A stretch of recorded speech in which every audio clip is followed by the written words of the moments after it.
Sorry बेटा, previous video किसी call की वजह से डिस्कनेक्टेड हो गई थी, तो हम लोग इस वीडियो में उसी टॉपिक को कंटिन्यू कर रहे हैं।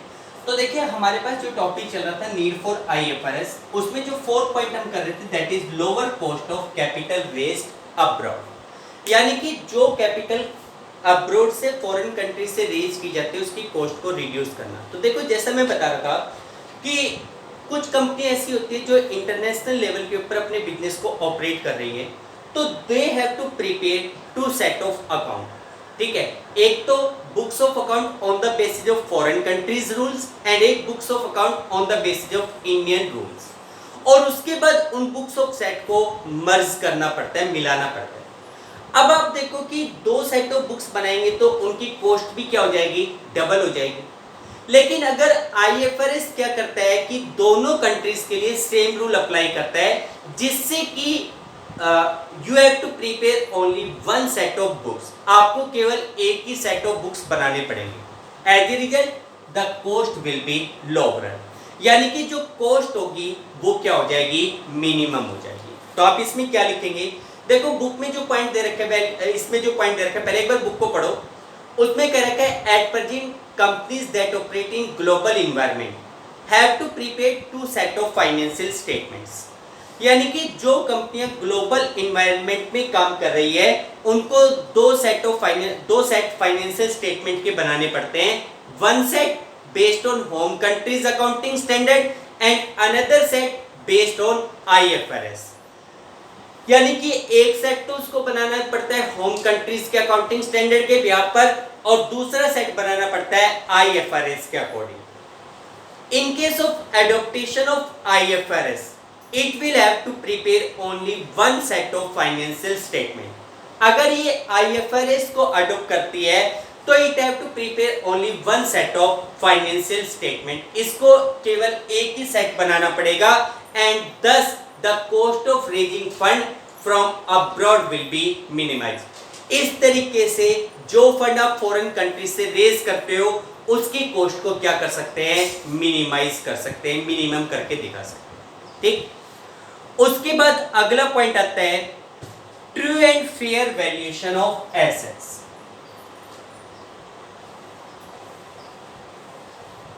ट्रू एंड फेयर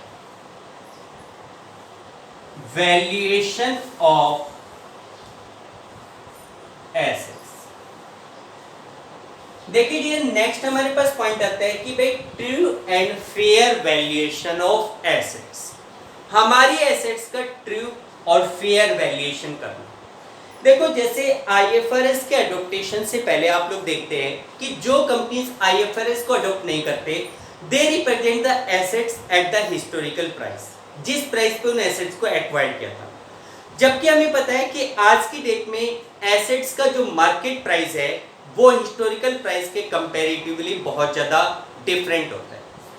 तो इसलिए आईएफआरएस अडॉप्ट करने से आप एसेट्स का ट्रू वैल्यूएशन करके उसको करंट मार्केट प्राइस के ऊपर दिखाते हैं। तो आप इसमें क्या लिखेंगे, according to IFRS, according to adoptation of IFRS assets are recorded at their current market price, यानी कि हम अपनी एसेट्स को उनके करंट मार्केट प्राइस के ऊपर रिप्रेजेंट करते हैं। In this way the true valuation of assets is possible, यानी कि एसेट्स का जो ट्रू वैल्यूएशन है वो पॉसिबल है, ट्रूली करंट प्राइस के ऊपर एसेट्स को दिखाया जा सकता है।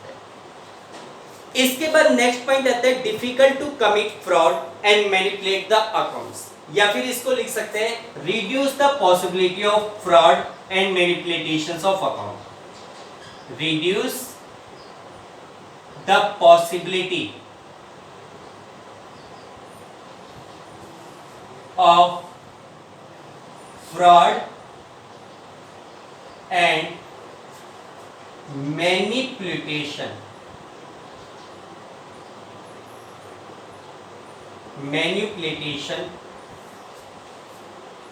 Of accounts.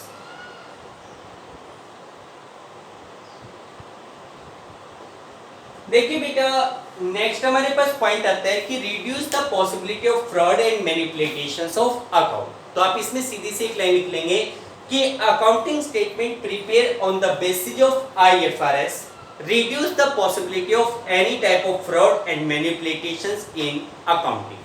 यानी कि IFRS के बिहाफ के ऊपर बनाए गए अकाउंटिंग स्टेटमेंट्स किसी भी प्रकार के मैनिपुलेशंस या किसी भी प्रकार की फ्रॉड की पॉसिबिलिटी को रिड्यूस कर देते हैं, मिनिमाइज कर देते हैं, ठीक है, यानी कि reduce the possibility of fraud and manipulations of account. Clear है बेटा? तो देखिए ये थे हमारे पास नीड ऑफ IFRS। अब एक लास्ट टॉपिक है इस चैप्टर का, that is benefits of IFRS।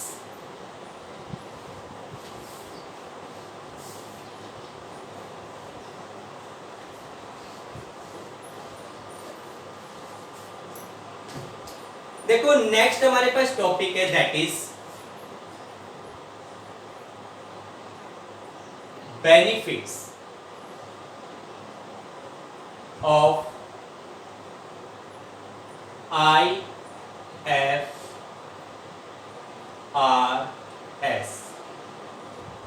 International financial reporting system, इसके बेनिफिट्स।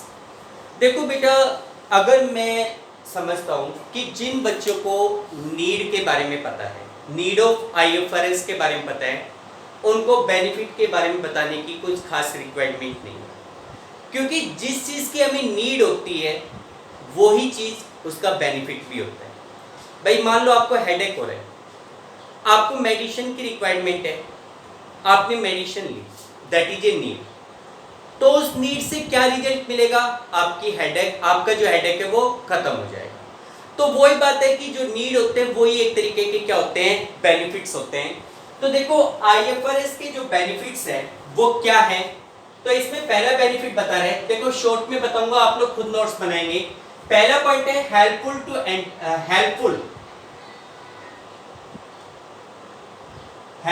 To enterprises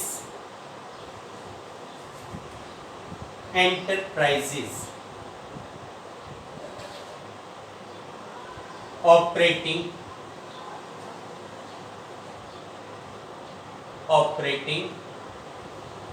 globally.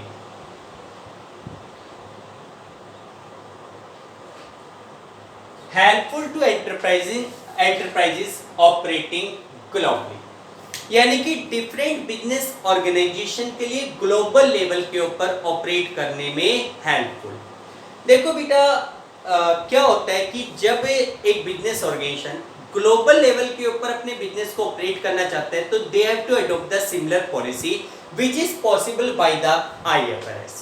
तो आप इसमें ज्यादा डिटेल में मत जाइए, सीधा लिखिए कि through adaptation of IFRS it is easy for a business enterprises to operate its business activity at global level easy। यानी कि किसी भी बिजनेस ऑर्गेनाइजेशन के द्वारा IFRS को अडॉप्ट करने से ग्लोबल लेवल के ऊपर बिजनेस को ऑपरेट करना आसान होगा। It can easily raise the fund from the global capital market, ये आसानी से ग्लोबल कैपिटल मार्केट से पैसा रेज कर सकता है। सेकेंड पॉइंट आता है that is helpful to investors.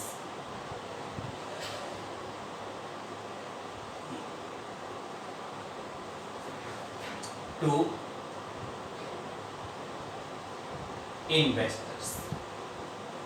Investors के लिए हेल्पफुल होना है, इन्वेस्टर्स के लिए बेनिफिशियल होना।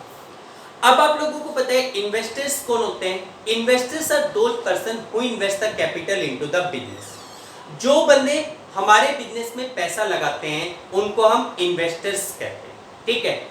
देखिए कोई भी इन्वेस्टर्स किसी भी बिजनेस में पैसा लगाने से पहले, किसी भी कंपनी में पैसा लगाने से पहले ये जज करना चाहता है कि उस बिजनेस की फाइनेंशियल पोजीशन कैसी है, उस बिजनेस में पैसा लगाना बेनिफिशियल होगा या नहीं होगा। तो उसके लिए उसे IFRS के थ्रू या उसे उस बिजनेस के या उस कंपनी के फाइनेंशियल स्टेटमेंट को समझना जरूरी है। तो क्या होता है कि जब हमने अपनी फाइनेंशियल स्टेटमेंट IFRS के बिहाफ के ऊपर बनाए तो they can easily be understand by the investors and they can decide whether their decisions are correct और नॉट। तो आप इसमें क्या लिखेंगे कि on the basis of IFRS it is easy for the investor to understand the financial statement of a company, ठीक है। Therefore they can judge the efficiency of their decision to invest in that company. यानी कि वो अपने decision को समझ सकते हैं कि उनका डिसीजन कितना सही है उस कंपनी में इन्वेस्ट करने के रिगार्डिंग। ठीक, उसके बाद नेक्स्ट पॉइंट आता है that is helpful to industries. देखिए बेटा, हेल्पफुल टू इंडस्ट्रीज का मतलब क्या है? सारे पॉइंट वही है, हेल्पफुल टू इंडस्ट्रीज।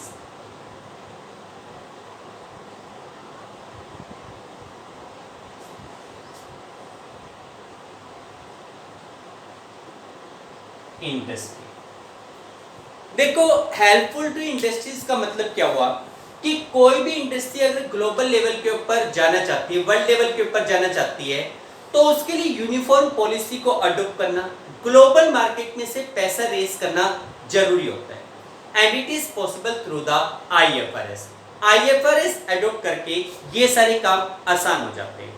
तो देखिए आप इसमें लिखेंगे कि obtaining fund from outside the country becomes easier if the financial statement comply का मतलब होता है फॉलो करना, comply with global accepted accounting standard. देखिए ये कहते हैं it becomes easier to raise fund from the global market if our financial statement follow the rules of global market and IFRS makes it possible। सीधा लिखेंगे and IFRS makes it possible। IFRS इसको possible बना। ठीक, उसके बाद next point आता है that is lower cost of raising fund. Lower cost of raising fund abroad. देखो बेटा, ये पॉइंट मैंने आपको नीड वाले पॉइंट में ही समझाया है कि अगर हम अपने फाइनेंशियल स्टेटमेंट को IFRS के बिहाफ के ऊपर बनाते हैं तो we have to prepare only one set of accounts या one set of books. As a result the cost of raising fund from abroad is lower. यानी कि जब हम फंड को किसी फॉरेन कंट्री से ऑब्टेन करते हैं तो उस फंड को ऑब्टेन करने की जो कॉस्ट होगी that will be minimise, that will be reduce. यानी कि आप उस कॉस्ट को क्या कर सकते हैं? रिड्यूस कर सकते हैं, मिनिमाइज कर सकते हैं। उसके बाद नेक्स्ट पॉइंट आता है helpful to accounting professionals. Next point है हेल्पफुल टू